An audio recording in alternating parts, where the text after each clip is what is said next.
Hello and welcome to a new YouTube video on this channel. If you don't know me, my name is Jenny. Today's video is going to be about 10 day trips that you can do from Brisbane. If you don't know me, you probably don't know that I do live in Brisbane and I am an international student at the moment. I've done quite a lot of traveling and these are the things that I loved most, so I'm going to share them with you. I did a video about 10 things, or actually 15 things that you can do in Brisbane for free, so if you do want to check that out, I'm going to link that down below, or I'll put it up here. So yeah, let's get right into it. The number one day trip that you could do is definitely go take a drive to Byron Bay. Now Byron Bay is about 2 hours, maybe 20 minutes away, so it is quite a drive. If you just want to check it out for one day and want to have a nice time, you could probably fit it in, even though it is a long drive, but it's a beautiful place to be and I just absolutely love the beach there. It's so beautiful. It is in New South Wales, so at the moment you can't go there, I don't think so, because the borders are closed, but definitely go check out the lighthouse in Byron Bay, and there are some really cute and nice shops there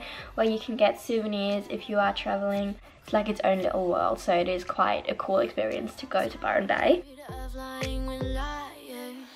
You're the truth, I'm scared to tell. There are deal breakers where Number two are things you can do at the Gold Coast. So you can definitely go check out Surfers Paradise. It's very touristy. Surfers Paradise is about 1 hour drive with the car from Brisbane, and then if you want to take the public transport you can take a train, which is super easy, and I think it's about 1.5 hours or something, not a big difference. And Surfers Paradise is actually pretty cool. There's a lot of travelers there again. If you are into that kind of vibe, then definitely go check that out. It is absolutely worth a visit if you are a tourist. Yeah, I want something deeper. If I find it, I'ma keep it. The other thing at the Gold Coast is Burleigh Heads.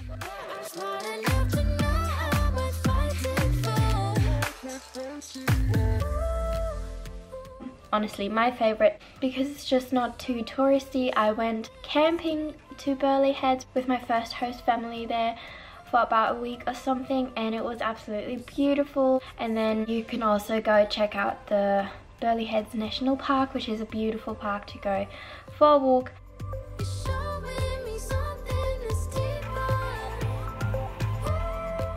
And then on the other side of the Burleigh Heads National Park there is the Talibudgera Creek. It's a creek on the other side of the Burleigh Heads National Park, and it is absolutely beautiful. It's very clear water and it's so cool. I think the perfect place to take your kids. So these were the things that you could do at the Gold Coast. Obviously a lot more, but I'm just gonna sum it up a little bit. The other thing you can do at the Sunshine Coast, which is on the other side of Brisbane, there's like Sunshine and Gold Coast, and Brisbane's in between. So the Sunshine Coast, you can definitely go to Noosa. Noosa is my favorite place. I love Noosa. It is absolutely beautiful. It's like a dream. The problem with Noosa is that it is 2 hours away, so it's a 2 hour drive, but if you start early in the morning you can definitely spend a whole day there. So at Noosa Heads they have the most amazing beaches. It's beautiful to go surfing. I can't do it, but if I would go there. There are a lot of cute little shops that you can go shopping. Super cute cafes on the beach, which is dreamy. And you can definitely check out the Noosa National Park, which is like a little piece of heaven.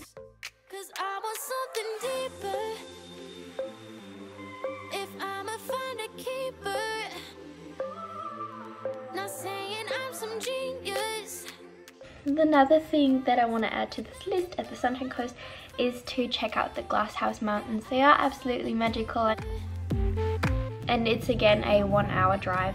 So the next thing that I want to talk about is to check out the theme parks around Brisbane or the Australian Zoo. So there is Wet n Wild, there is Movie World, there is Dream World, Australian Outback or something, and some other things that are about 45 minutes to 1 hour drive from Brisbane. They're really cool. I think I've been to all of them. You can get a pass for pretty cheap. Well, it is pretty cheap compared to what you would pay for one entrance, and it's for like a whole year. So if you are here as an au pair, definitely get yourself a whole year pass, because they're really worth it. And then some other things that I would recommend as a day trip is definitely Stradbroke Island. Stradbroke Island is just like Noosa, a little piece of heaven. It's the most beautiful island and it has such pretty beaches. It's so pretty.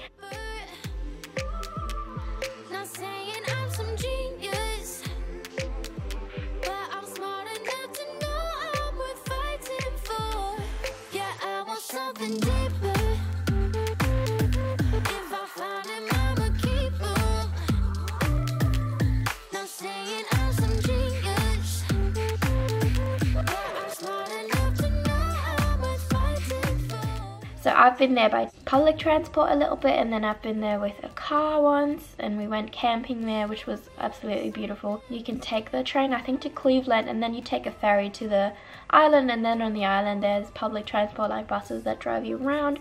And yeah, so Stradbroke is so pretty.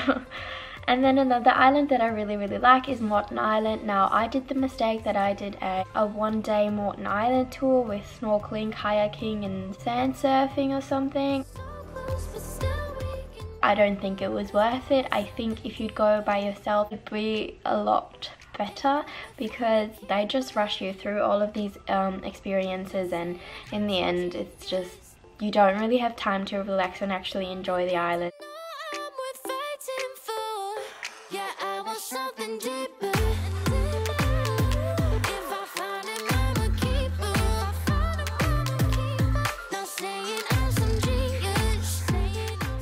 Stradbroke you can definitely go on your own and do a one-day tour, that's fine, but Moreton, there's a lot to do. I would definitely recommend doing more than one day if you do a tour. Another island is Fraser Island.